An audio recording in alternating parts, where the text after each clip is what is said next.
Sto andando, eh. Allora, Josephine Sasso e Mario Fois.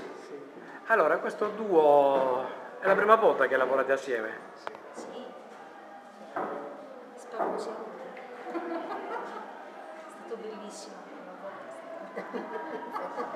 Come vi siete incontrati? Cioè, come ci siamo incontrati? Beh, nel mondo dell'arte, in Sardegna è così piccolo.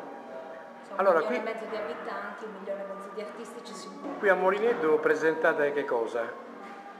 Qui a Molineddo presentiamo esercizi di mantenimento, che è una serie di miei lavori, che è nata un po' anche grazie al lavoro di Mario, che fa questa pittura con il dripping, con la tecnica del dripping. E siccome io non avevo abbastanza idee, ho pensato di aver bisogno di esercizi di mantenimento. Insomma, vi siete contaminati? Allora, sentiamo una battuta di Mario anche. Ha detto tutto lei. Vabbè, ma qualcosa anche... Cioè, l'idea del lavoro come nasce? Chi inizia?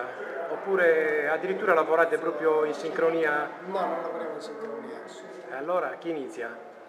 I preliminari li fa lui, io seguo.